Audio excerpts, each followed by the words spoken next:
ओम श्री परमात्मने नमः। ओम श्री परमात्मने नमः। श्रीमद् भगवद गीता अध्याय 6 और श्लोक संख्या 44 का भी हम पाठ करेंगे।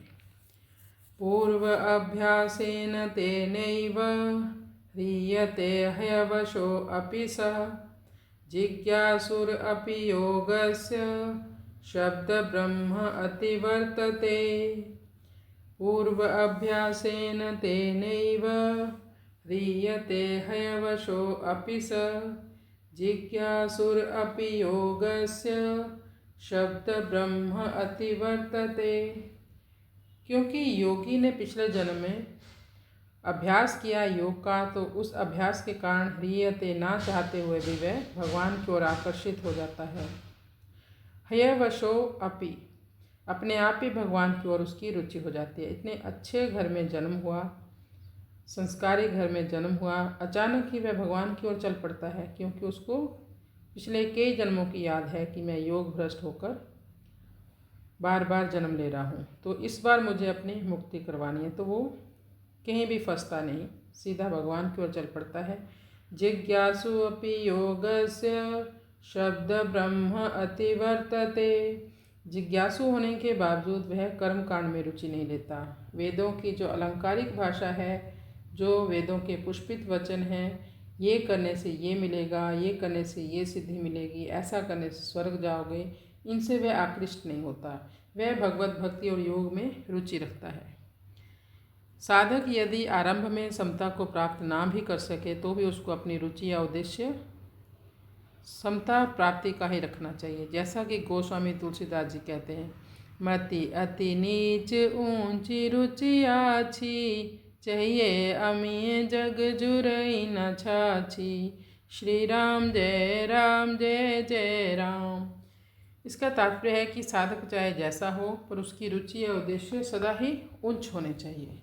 साधक की रुचि या उद्देश्य पूर्ति की लगन जितनी तेज तीव्र होगी, उतनी ही जल्दी उसके उद्देश्य की सिद्धि होगी, यानी वो भगवत साक्षात्कार कर जाएगा। भगवान का स्वभाव है कि वह ये नहीं देखते कि साधक करता क्या है, बल्कि वो ये देखते हैं कि साधक चाहता क्या है।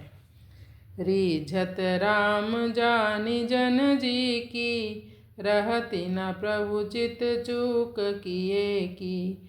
करत सुरति सय बार हिए की। श्री राम जय जय राम।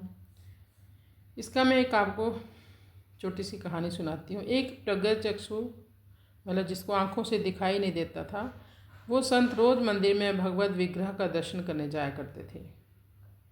एक दिन जब वे मंदिर गए, तब किसी ने पूछ लिया कि आप यहाँ किस लिए आते हो। तो संत ने उत्तर दिया कि दर्शन करने के लिए आता हूँ। उसने कहा कि आपको तो दिखाई नहीं देता। तो संत बोले, मुझे दिखाई नहीं देता तो क्या, भगवान को तो सब कुछ दिखाई देता है, मैं उन्हें नहीं देखता, पर वो तो मुझे देखते हैं, बस इसी से मेरा काम बन जाएगा। इसी तरह हम समता को प्राप्त भले ही ना करें, फिर भी हमारी रुचि या उद्देश्य समता का ही रहना चाहिए, जिसको भगवान देखते ही हैं, इसलिए हमारा काम जरूर बन जाएगा।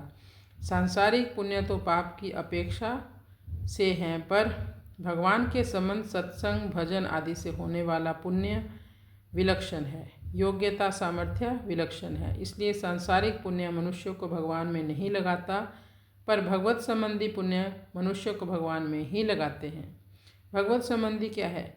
हरि नाम संकीर्तन, भगवान हरि की कथा, हरि के मंदिर जाना, उनकी बातें सुनना, उनके बारे में सुनना, ये पुण्य फल देकर नष्ट नहीं होता।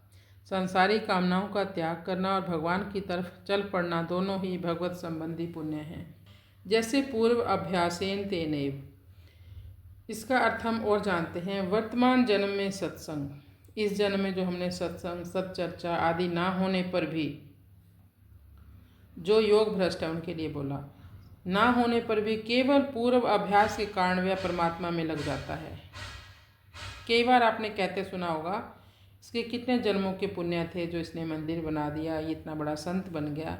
ये वही है कि पूर्व जन्म के संस्कार आगे आगे चलते रहते हैं। इस पूर्व अभ्यास में क्रिया या प्रवृत्ति नहीं है, बल्कि गति है। जिज्ञासुरपि योगस्य शब्द ब्रह्म अतिवर्तते। वो भी क्रिया वाला अभ्यास ना होकर गति वाला अभ्यास है। तात्पर्य है कि इस अभ्यास में प्रयत्न भी नहीं है और कर्तव्य भी नहीं है, पर गति है। गति में स्वतः परमात्मा की ओर खींचने की शक्ति है और क्रिया वाला अभ्यास किया जाता है और गति वाला अभ्यास अपने आप होता रहता है।